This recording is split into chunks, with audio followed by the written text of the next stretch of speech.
Hi, everyone, and welcome to the Growth Lab. I am so excited to see all of you today and really looking forward to kicking off this series of workshops. My passion and purpose in this decade of my life's journey is really all around helping leaders accelerate growth. And I do this in a few ways. One way is I lead a CEO peer advisory group here in New York City, and we focus on helping our members become better leaders, make better decisions, and drive better results. I also work with leaders and their leadership teams to celebrate growth within their business and really maximize enterprise value. And it's all about focusing on improving their operating model. So I'm excited over the next 6 months to share with you insights around the operating model and some of the key things to think about if you do want to accelerate growth. Today, it's really about, is your operating model holding you back? So most people I speak with, and a lot of the CEOs I coach, growth, they'll always say growth is the goal, right? Year over year growth. But I would say growth is not a goal. It's actually the result, or the outcome of key activities. And it's really about your leadership team. It's about the strategy you have, but how are you executing against it? Accountability. Do you have the right people in the right seats doing the right thing? Most growth challenges are not strategic failures. They're typically operating mismatches. What I'd love to do is I'd love to just start with a common definition of what a business operating model is. And I'm going to do this by sharing with you a little example and then going a little deeper into it. So let's assume that all 15 of us are meeting for breakfast downtown Manhattan tomorrow. I'm sorry, lunch. And lunch starts at 1 o'clock. And we're all coming from different places, right? So I'm coming from the Upper West Side.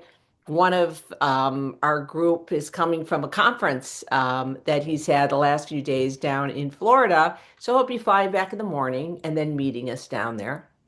Someone else is coming from New Jersey, someone else from Long Island, Connecticut, Lower East Side. So you get the gist. And if we were to map it out, it may look like this. We're all coming from different directions, and we all have to think about train, planes, automobiles. Am I walking? Am I taking a train? Do I have to look at the schedule? How do I make sure I have enough time if there's traffic?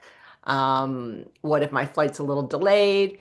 And although the outcome will be similar, I mean, at some point we'll all be sitting down and having lunch together, assuming everyone makes it there on time, or something doesn't happen, train doesn't break down or something like that.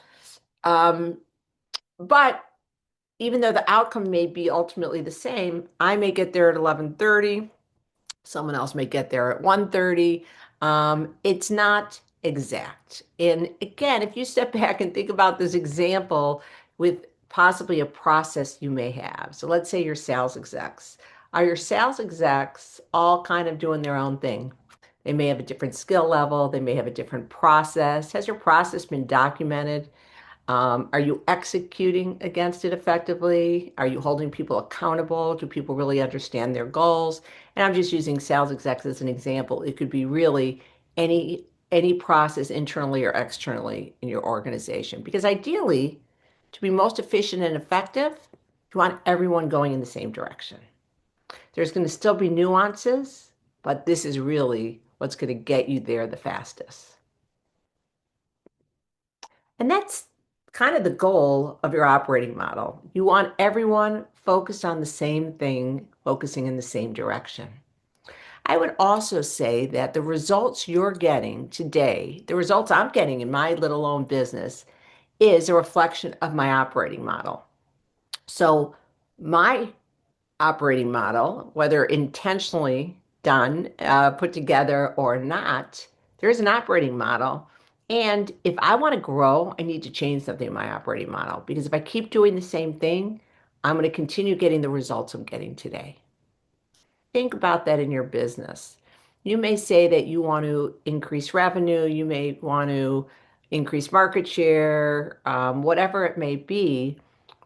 But the way to do it, you really need to sit back and think about what in your operating model needs to change so you're not getting the results today. You're actually going to get different results, better results.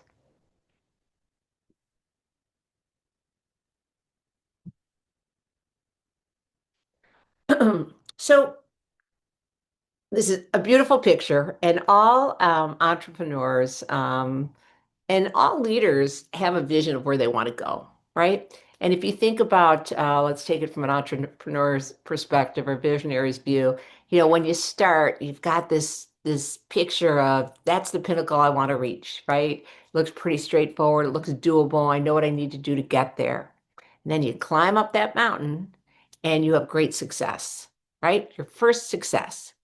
The interesting piece is once you get up that first mountain, once you get that achievement under your belt, and you take a look at what's up there, the view is very different.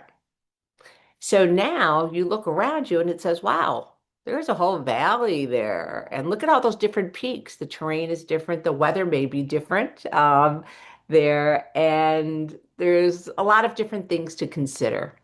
When you think of this from a business perspective, it's similar. So you get to your first peak, and then you need to go down in order to get up again. And you're going to need different skills, different processes, different way of thinking, maybe different amount of time, different tools to move forward. There's a chart, and it's called the Valley of Death. A gentleman named Scott Tanis um, put this together and did some research. He found this, he reflected on this based on his own experience. And assume there's 28 million firms out there.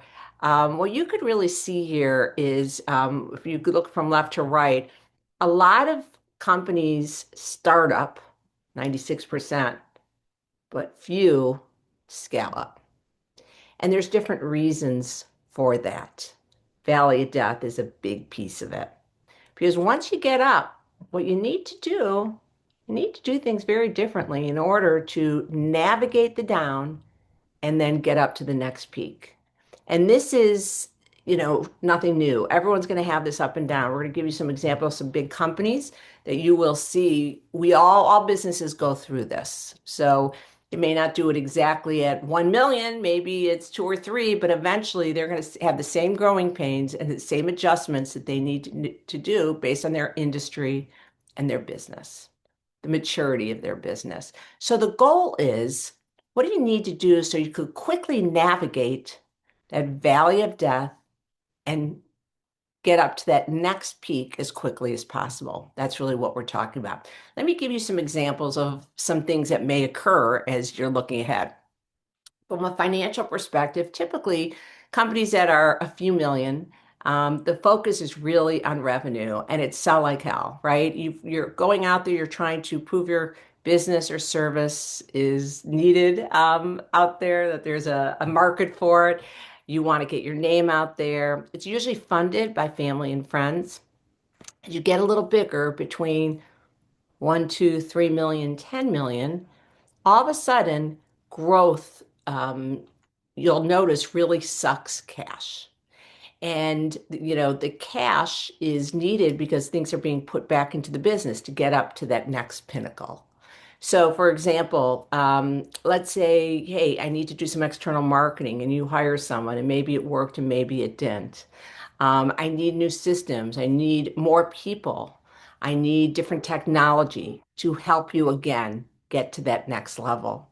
So the focus becomes cash, and cash is king. Once you get past the 10 million, you start looking at gross margins. And as you get bigger and bigger, you're going to start looking at predictable profitability.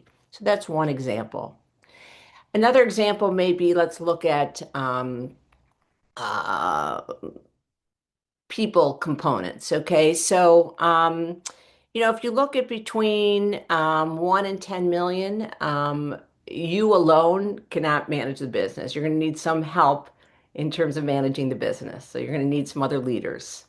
When you get to like 25 people, you're probably going to need someone to start controlling some of the money and overseeing, whether from a controller perspective, fractional CFO, something like that at a minimum. And then when you think about when you get to 100 people, you can really no longer have one staff meeting. You need different kinds of meeting rhythms and cadences. Again, just some examples of how this would work.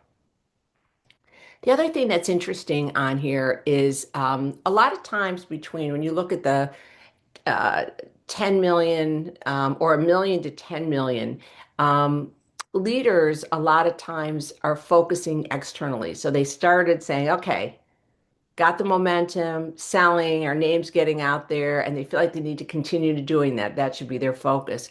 In fact, what needs to happen between 2, 3 million and 10 plus million, you need to focus internally because you need to start setting up repeatable processes. You need to make sure that you've got playbook. You need to make sure you've got some consistency around the client experience, the employee experience, and things like that. Another phenomena is once you hit the 10 million, going up to the 50, leaders typically think about, okay, now I'm going to focus internally to do some of those things. And in fact, what needs to happen is you need to make sure you are in the market, talking to clients, understanding what the competitive landscape. Now, all of a sudden, you've got some significant revenue. You're on people's radar screen. What's changing out there? What do you need to do to pivot? So there's a lot of nuances in terms of the valley of death and how to move forward with that. So as I mentioned, and you can see from that chart, lots of startups, few scale-ups. There's a lot of common traps that we see in terms of people navigating the terrain. Um, a lot of times, there's a feeling at certain times, I know I feel this way. If I put more effort in, I should be getting good results.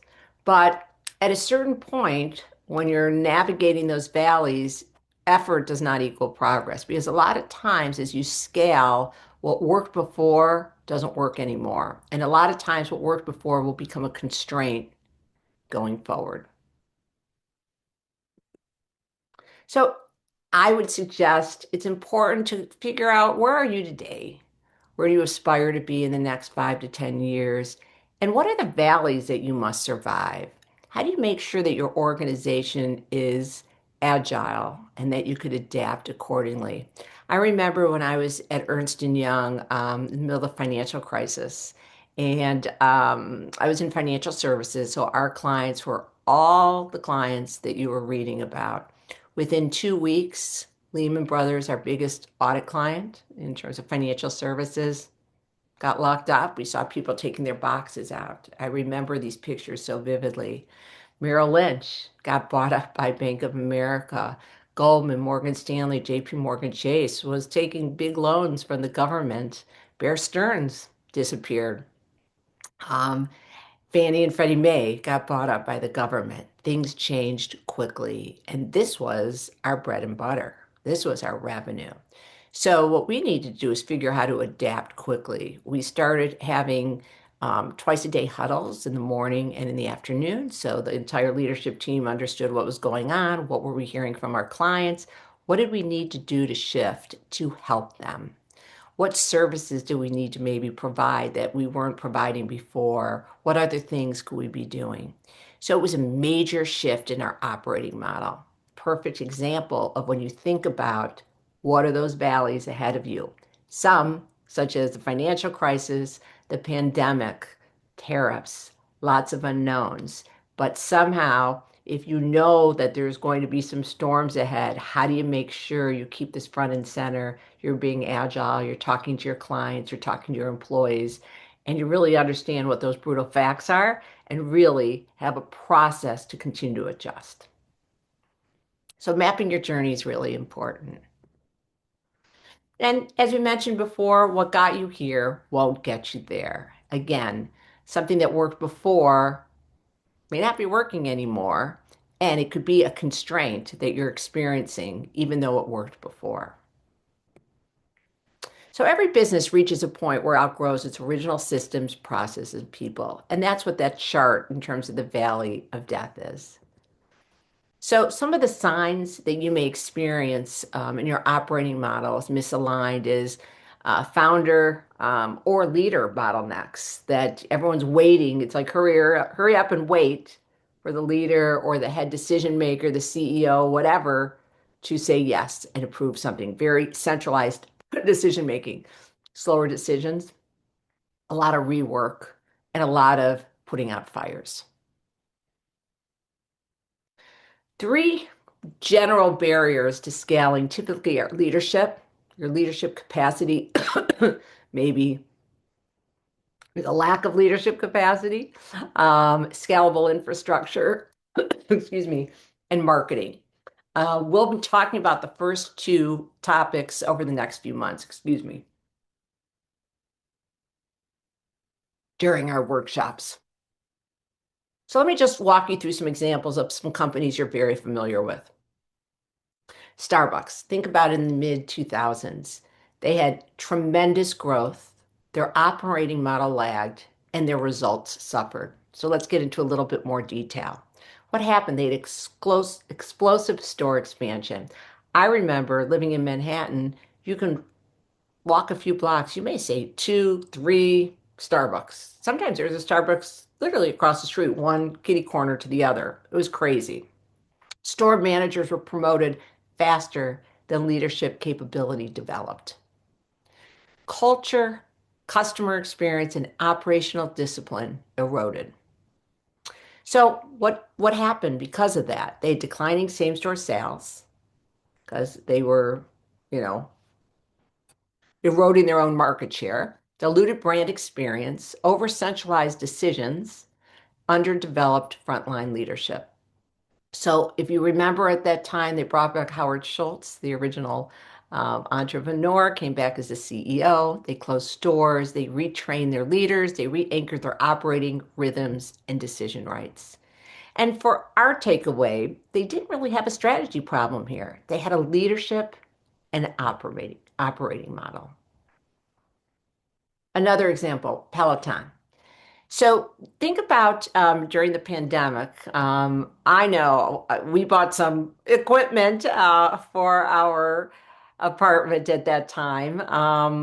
So Peloton was a big deal. Demand exploded. When you think about this surge and then post-pandemic stall, operating model couldn't pivot fast enough to the new normal.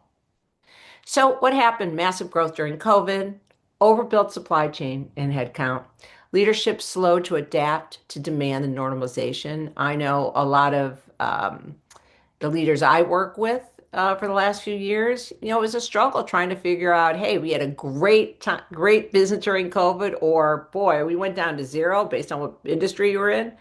What is the new norm? Is it pent-up demand? Where are we? And how do I plan for it?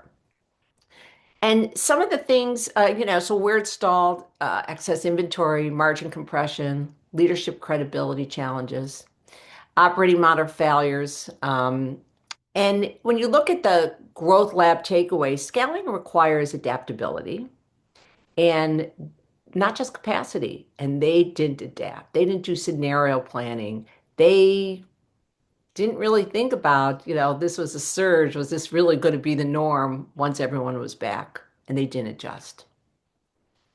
And then the final example is Uber. If you think about the early global expansion years, they had market dominance big time, but leadership maturity lagged.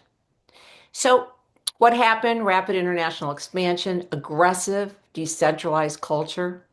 Leadership behaviors were tolerated because the results were there. Where it stalled, they had regulatory backlash, they had cultural crisis, they had leadership credibility collapse. What they ended up doing to address it, they brought in a new CEO, formal governance, clear values, accountability, and decision framework. So it's interesting if you look at this example and Starbucks had very centralized decision makers. So a lot of things got stuck waiting, right? Couldn't do anything. There was no, people didn't feel like they had authority. Here, There was decision making was way too decentralized and they needed some standards and things like that. So the Growth Lab takeaway is what gets you to scale can prevent you from sustaining it.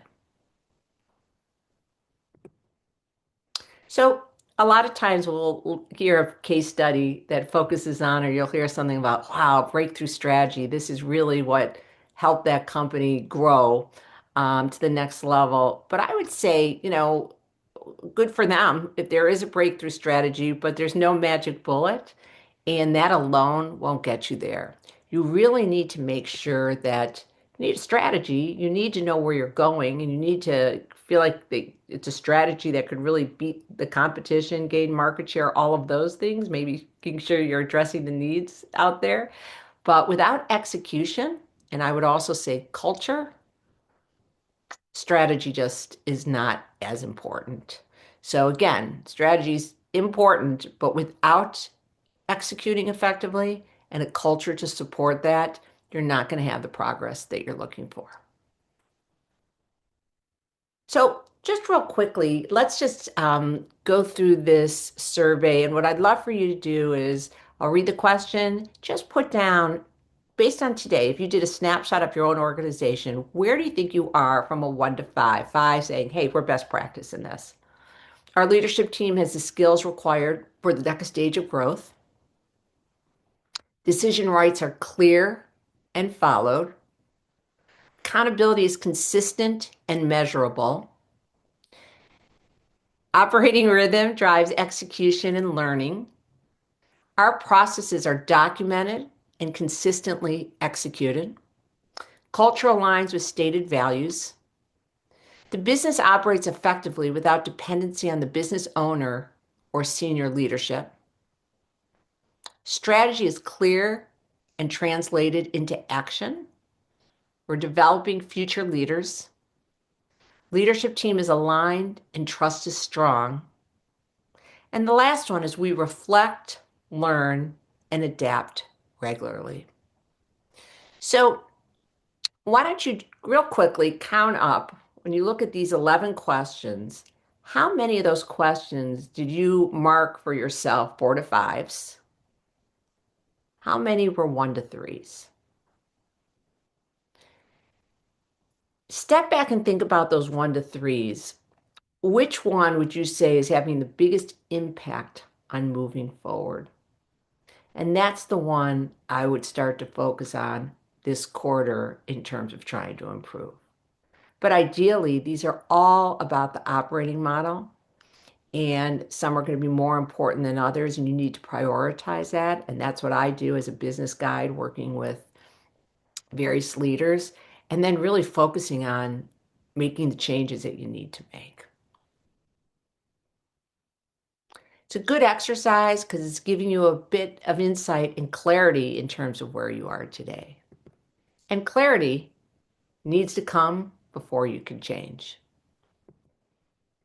So, something just to think about, what barriers are you experiencing today that are impacting your ability to scale? So, I know you've all heard of Good to Great with Jim Collins. So, chapter 4 talks about the Stockdale paradox.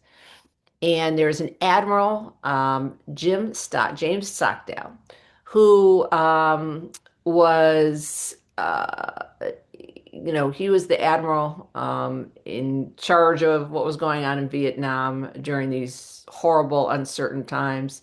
He was in jail for, I believe it was 8 years. And during that time, he was beaten 20 times. And he would say that, he knew that in his mind, he needed to retain faith that you would prevail at the end, regardless of the difficulties. But at the same time, he also understood that you needed to confront the most brutal facts of your current reality, whatever that must be. So, this example is really about, again, what is going on in your environment and what needs to change to get out of that valley of death and move forward. A best practice exercise, and I'll be sharing with you a tool and I'll send it to you after around brutal facts, is meeting with your leadership team quarterly or at least twice a year and sitting down saying, okay, what's going on? What are the facts going on in our business, outside our business that's impacting us or could impact us? And are they facts? Are they opinions? And what are we going to do about it? What's in our control and what's not?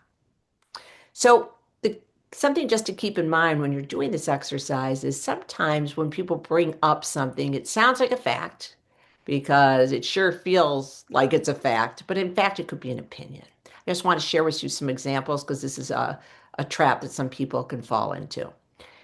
Here's some examples. First one, I think we're growing too fast. The brutal fact really is we grew 50% last year, but our capacity only grew 30%. Maybe another one is we don't have enough SKUs, and the distributor would say we need a minimum of 5 SKUs to meet our current agreements.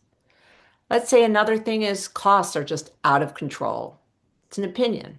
What's the fact that may go along with it? It could be something different. We don't manage to budget. So it's just really important, again, just some examples. Make sure you're really stepping back with your leadership team saying, okay, is that a fact or is that an opinion? And if it's an opinion, what's the underlying problem underneath it?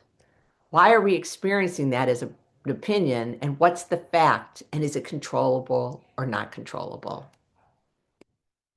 So this is what the tool looks like. It's really the idea is to help you go from fear to facts. It's to convert your fears and potential disruptors into clear solutions. And you need to get it on a piece of paper. This is what Admiral Stockdale would say. You need to get it out there. You need to recognize it in order to do something about it. So again, I will send this to each of you. So just real quick, I wanted to share with you, when you look at your operating model, there's 5 key components: people, purpose, playbooks, perform. And if you do those well, it's going to get you to the profits that you desire. Let's go through these a little bit detail. Sometimes this is people, strategy, execution, cash. Could be called different things, but this is kind of how we look at it and would love to dig deeper with you. So when you look at the operating model and you look at people, it's really all about getting the right people in the right seats doing the right things. And if you think about, especially when you're growing and you think about that picture with the valley of death, sometimes people that are with you from the beginning, I have one of my um, clients has a lot of people they've worked with from the very beginning. And some are just not stepping up anymore. And maybe they're not stepping up because the business needs, as you've continued to grow, have changed. So you need to make sure, first of all, is it the right person anymore? Are they doing the right thing? Maybe if you put them in a different seat doing something different, they would be more successful. And also, of course, you need to consider, do they have the right tools? Do they have the right training to help them be successful? So people's one. Purpose, and these are never one and done. This continues to evolve as you're going up and down that mountain, those mountains.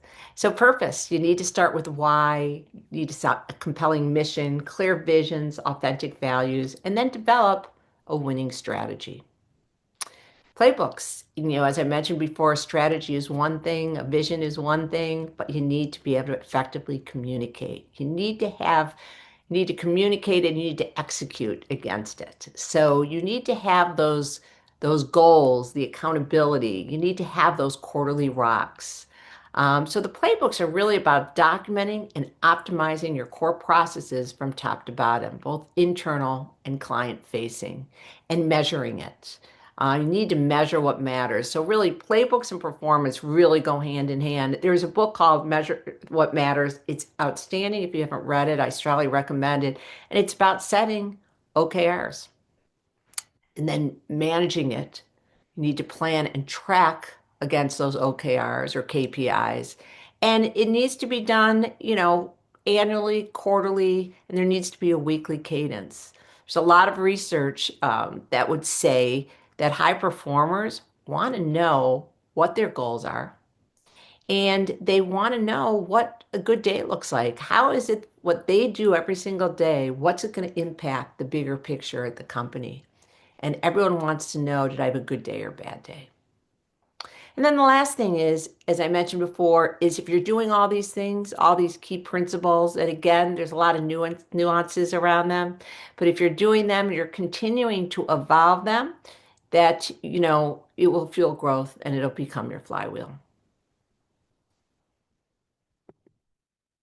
So, again, as we started from the beginning, is your operating model holding you back? And if it is, what steps are you going to take to move forward?